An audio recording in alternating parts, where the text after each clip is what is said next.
Ladies and gentlemen, we now have 10 subscribers. We get another one. I'm going to need another hand.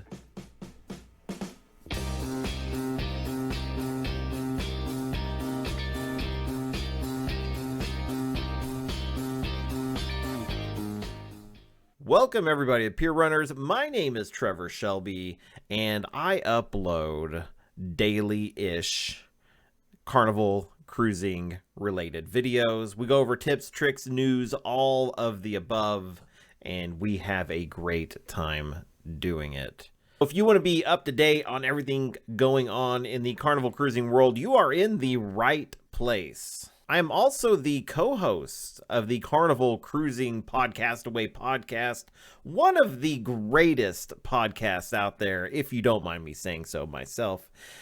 Yeah, so I guess I have to move this way now. They keep moving it on me. So, yeah, definitely go there, check it out. It can be found anywhere that podcasts are found. And yeah, links are all in the description below. So definitely go there, check us out. But first, here is your question of the day. If you got to name the next Carnival ship, what would you name it? The most creative answer will get a special shout out. I think I'm going to go with the Minion. And because... Come here, Minion. Oh, look at the Minion. He's getting a haircut right now, so he's not completely beautiful yet. But here he is. The beautiful Minion. Yes. Say hi to all the cruise people out there. Oh, yes. Okay. So... Oh, very, very excited him now. So thank you guys. I blame that on you. Today we are going over, we're just going to go over some tips and tricks. We got 5 picked out, mainly for new cruisers. So we're looking at you blue cards. Look at you guys. Also, this could be for just about anybody. I picked out 5. And I know that you could go over like a million of these. So we're going to go with 5 for right now. And we're going to do updates every once in a while. We'll add 5 more. We might do 10 more. Who knows? But today, we're just doing a good 5 tips. So here we go. The first thing that we're going to cover today is over-the-counter medication. This could be for headaches, sinus issues, motion sickness, nausea, all that stuff. It can all be bought on the ship. They do have a little area that in one of the shops where you can purchase these types of medications. But here's the catch. They are a little expensive. So make sure you bring a little bit of the things that you feel like you might need. This here could save you some money in the long run and make it where you can maybe buy a few extra drinks, if you know what I mean. So there you go. Bring a little bit of medication. I usually bring some ibuprofen, some nausea medicine. We usually go pick up a prescription of it before we head out. And I do bring sinus medication. I am very susceptible to changes in temperature and all that. My sinuses, for whatever reason, will go crazy. I'll get a sinus headache and I will just be miserable. So I make sure I bring that, especially when I'm cruising in the winter months and then I'm heading out to a nice, I'm going from like 30 degrees to 80 degrees. That's a huge change for me, and yeah, it could wreak havoc and ruin a day. But with the right medications, you can avoid that. The second tip I've got for you guys is don't bring a towel. Leave your towel at home. So you only have so much room in your luggage to bring the things that you want to bring. Don't crowd yourself with bringing your own towels. Unless you just got something against Carnival's towels, I would say leave your towel at home, save the space, and use their towels. You can take them off the ship. You can take them to the beach. So just make sure you return them or you might get charged. For tip number 3, we have let the bank know you are leaving on a cruise. So nothing can be more annoying than going on a cruise and then using your debit card and it getting denied while you are out and about. So a lot of people just bring cash to avoid all this, but if you do plan on using your debit card at all, let your bank know that you will be out of the country.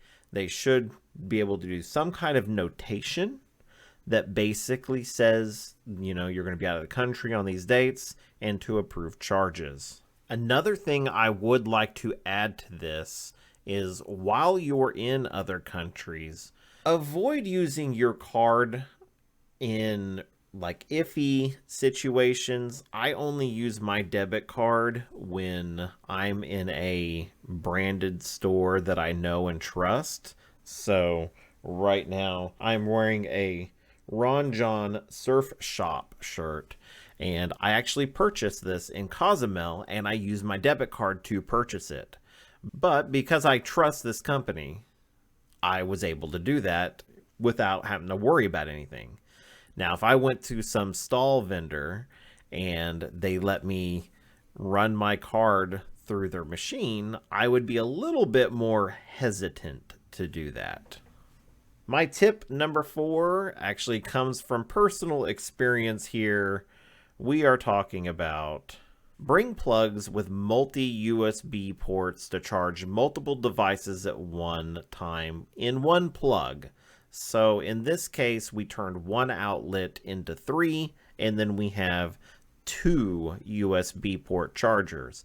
That's great because most of my devices all charge via USB, and so I'm sure a lot of yours does well. So if you need to charge at night or like overnight or whatever, it's kind of annoying to try to remember to wake up or in the morning switch devices because the other one needs to charge too. So I try to make sure I have enough in the room to go. So your room typically only has so many plugs, and some of the newer ships do have the USB ports in them, but there's a limited number in every room. But remember, when you're using things like power strips, make sure they do not have a surge protector. Power strips, multi-plugs, all those kind of things, they're allowed when they have no surge protection. However, according to Carnival's policy, if such devices are deemed to pose a hazard, they will be removed and returned on the last day of the cruise prior to debarkation. So remember that when you bring something like a multi-plug or a power strip, make sure it's something that's in good condition, it's clean, it looks nice, or they're going to take it away from you. So my tip number 5 is a simple one, and this one I really kind of learned on my last cruise. So this is something that I didn't really know before. They've kind of changed things up. But during the debarkation process, whenever you're getting off the boat, you can either self-assist, which you can take your own luggage with you, or you can basically check it the night before and they will take it down for you. Then during debarkation, they're going to start calling everybody by their zone tags. So the way it works, the lower the zone tag, the quicker you're going to get off the boat. So what you can do is, if they have it, now not every cruise is going to have this. I went on the Vista in October and they had it. Mr. Kennedy, my friend, went this month on the Vista as well, and they did not have it. So you kind of want to watch for it and just see if they do this. But they may have a debarkation meeting the day before. And that is actually, this is a tip, this is the first chance that you get to get zone tags. So might be worth going to. That's if you plan on going out this way and your time is of the essence, this is how you need to do it. My only tips here as well is only take as many tags as you need. Do not take extra tags just in case or anything like that. What you're going to run into is if you take extra tags, that's just more tags that other people can't get. And that's sad. Now, most of the time when I'm getting off a boat, I'm not typically in a rush. A lot of people are trying to get to a flight or whatever. I drive typically. So when I'm leaving, I'm just kind of like, whatever. And so I usually take the higher zone tags, and because I want to have a good breakfast and before I get off the boat, one last hurrah, and yeah, enjoy it. But if you are trying to get off the boat and you are trying to get off there, I would say go to the debarkation meeting, get the lowest zone tags you can get, and then that way you can ensure that you get off the boat as quickly as possible. But I don't know why you'd want to do that. I cry the whole day. That's the saddest day. I'm just crying. Anyways, guys, I hope you enjoyed this episode. Let me know down in the comments below, just reminding you of the question of the day. If you could name your own Carnival ship, what would you name it? Mine would be the Minion, but what would you name yours? Pop it down below. I'm going to read whoever comes up with the most creative one. If you guys enjoy this type of content, make sure you like, subscribe, and all that stuff. And I will see you guys next time. See ya.